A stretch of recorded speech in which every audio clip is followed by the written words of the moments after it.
അവിടെ വെച്ച് വിലപിക്കുന്നവരാകരുത് നമ്മൾ.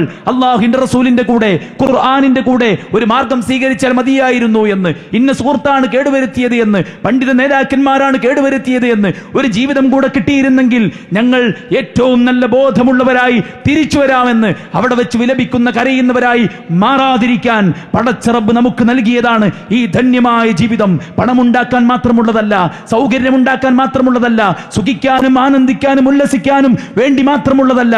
ഹയാതക ഹയാതക ഖബ്ല മൗതിക, നിന്റെ മരണം വരും മുമ്പ് നിന്റെ ജീവിതത്തെ, നിന്റെ യൗവനത്തെ, നിന്റെ സമ്പത്തിനെ, നിന്റെ ആരോഗ്യത്തെ, നിന്റെ ഒഴിവ് സമയത്തെ പരലോകമോക്ഷത്തിന് വേണ്ടി നീ ഉപയോഗിക്കണമെന്ന് അള്ളാഹുവിന്റെ പ്രവാചകൻ സ്വല്ലല്ലാഹു അലൈഹി വസല്ലമ നമ്മെ ഉപദേശിക്കുമ്പോൾ സഹോദരന്മാരെ, നന്മകളാണ് വിജയിക്കാനുള്ള മാർഗം.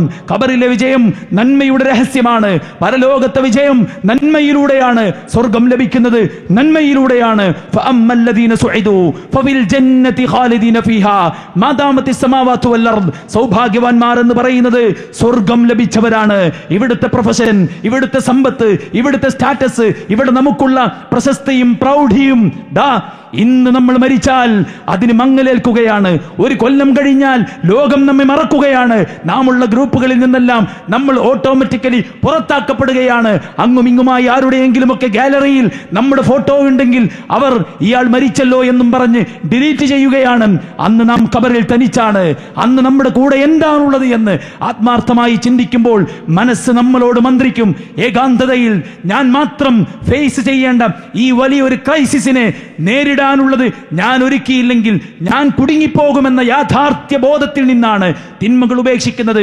അവിടെ നിന്നാണ് ആർത്തി ഇല്ലാതാകുന്നത്. അവിടെ നിന്നാണ് ഹറാമുകൾ വെടിയാൻ സാധിക്കുന്നത്. അവിടെ നിന്നാണ് ഞാൻ എന്തിന് നിസ്കരിക്കണം, ഞാൻ എന്തിന് നോമ്പ് നോൽക്കണം, ഞാൻ എന്തിന് ദാനം ചെയ്യണം, ഞാൻ എന്തിന് സാമൂഹ്യ സേവന പ്രവർത്തനങ്ങളിൽ മുഴുകണം എന്ന ആ ചോദ്യത്തിന് ആൻസർ ലഭിക്കുന്നത്.